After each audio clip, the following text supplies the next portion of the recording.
جنرال بريطاني مخضرم وضابط عسكري كبير استولى على القدس من ايد العثمانيين بعد سيطرتهم عليها لمدة 4 قرون كاملة. اتولى مناصب عالية في الجيش البريطاني، وبسبب ضخامته لقبوه عساكره وزملائه بالطور. توفى بنزيف دماغي واتحرقت جثته. يا ترى مين هو السير إدموند ألينبي؟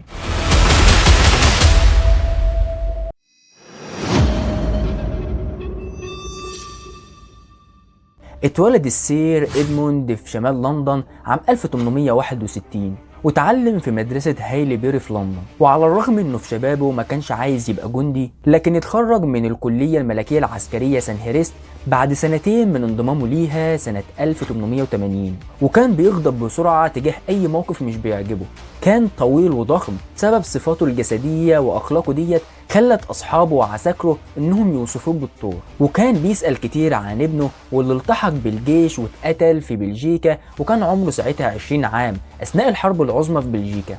وانهار لما سمع خبر وفاة ابنه لما اخبرته بيه زوجته، وكان ساعتها بيستعد للمعركة ضد العثمانيين في فلسطين. اتكلف إدموند انه يشتغل في فوج الفرسان السادس بعد تخرجه من الكلية الملكية العسكرية برتبة ملازم، وتم ارساله في بعثة لجنوب افريقيا، وحصل في الوقت ده على رتبة نقيب. وفي عام 1891 اجتاز إدموند اختبار كلية الاركان، وتمت ترقيته وحصل على رتبة رائد عام 1897، وأدى خدمته ساعتها في أيرلندا. وشارك إدموند في حرب في جنوب أفريقيا من عام 1899 واستمرت لغاية عام 1902، واللي كانت معروفة باسم حرب البوير الثانية، واللي انتصر فيها المحتل البريطاني. وكان إدموند ساعتها مفتش عام لسلاح الفرسان، والمعركة دي خليته انه يكسب خبرة، واستلم بعد كده سلاح الفرسان في جبهة فرنسا أثناء اندلاع الحرب العالمية الأولى، وانتقل منها لقيادة الجيش الثالث سنة 1915. ووصفه المارشال هيربرت كيتشينر، واللي كان القائد الأعلى للجيش البريطاني عام 1916،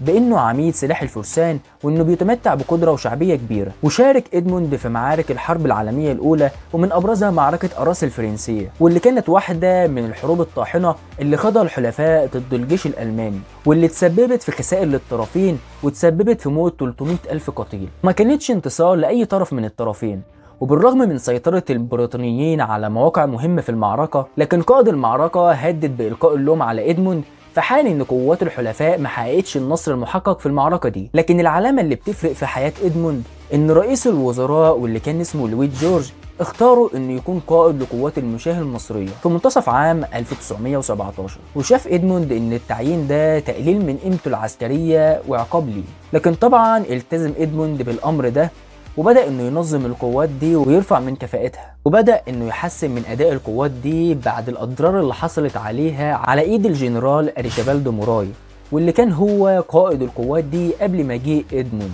واللي اتهزم بهزيمتين كبار قدام القوات العثمانية في غزة. وبدأ إدموند انه يستعد لقتال العثمانيين، ونقل مقر قيادته من القاهرة لخان يونس عشان يبقى قريب من المعركة. وبدأ انه يجيب ضباط يكون كفاءتهم عالية من الجهات المشتعلة بالحروب في أوروبا، وبدأ إنه يعطيهم أسلحة متطورة ومد السكك الحديدية لغاية ما وصلت لدير البلح في غزة. وقرر إنه يخلي مدينة القنطرة في بورسعيد إنها تكون مركز لتموين الجيش بتاعه بدل من الإسكندرية. واستغل الجنرال الفوضى اللي كانت في صفوف الجيش التركي، واللي كانت بسبب الخلافات الداخلية وضربات الحلفاء عليها، وبدأ إنه يعمل هجوم منسق على القوات العثمانية في فلسطين، واحتل مدينة بئر السبع في 31 أكتوبر عام 1917. وتمكن من احتلال غزة في 17 نوفمبر في نفس العام. فضل يطارد القوات العثمانية واحتل يافا والرملة واللد، وبقى عنده قناعة للزحف نحو القدس عشان يرفع بالانتصار ده عار الهزيمة اللي تسبب فيها فرنسا. وعرف المتصرف التركي في القدس انهم هينهزموا، وان القدس هتقع في ايد البريطانيين، واتفق مع القوات البريطانية على الاستسلام بشرط المحافظة على الاماكن المقدسة فيها. وقبل الانجليز بالشرط ده، وفي 11 ديسمبر عام 1917 دخل الجنرال إدموند وقواته القدس، طبعا بعد انسحاب القوات العثمانية واللي سيطروا على مدينة القدس لمدة 400 سنة كاملة من عام 1517 لغاية عام 1917. وطبعا فرح رئيس الوزراء البريطاني ساعتها اللي هو لويد جورج بالانتصار اللي حققه إدموند، ووصف النصر ده بأنه هدية عيد الميلاد للأمة البريطانية. وفي 19 سبتمبر عام 1918 شنت قوات الاستطلاع المصرية بقيادة الجنرال إدموند هجوم على العثمانيين في سهول مدينة حيفا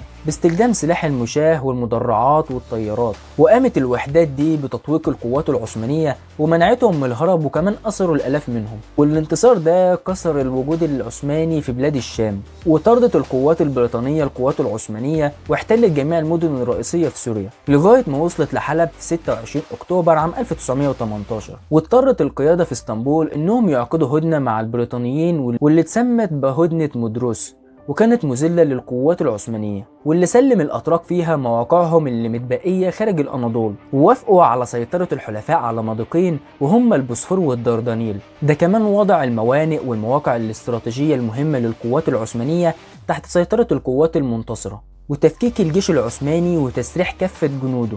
وبعد قضاء إدموند حوالي 20 عام بيتنقل فيهم ما بين ميادين الحروب، كافأت القيادة السياسية الجنرال إدموند وعينته بأنه مفوض سياسي في مصر والسودان ابتداء من عام 1919. وما كانتش مهمته السياسية أسهل من مهمته الحربية، لأنه واجه في مصر ثورة 1919 واللي اتعملت احتجاجا للسياسات الاستعمارية البريطانية، زي إلغاء الدستور وفرض الحماية وتقديم المصالح الأجنبية وإعلان الأحكام العرفية. وفي عام 1925 غادر الجنرال إدموند مصر وتوفى في بيته بعد نزيف دماغي مفاجئ في 14 مايو عام 1936، وكان عمره ساعتها 75 سنة. دفن رماد جثته بعد حرقها في كنيسة وستمنستر في لندن. وبكده تبقى خلصت قصة الجنرال إدموند وخلصت حلقتنا النهارده. لو عجبك الفيديو متنساش تعمل لايك للفيديو، تعمل اشتراك بالقناة وفعل جرس التنبيهات عشان يوصلك حلقاتنا أول بأول.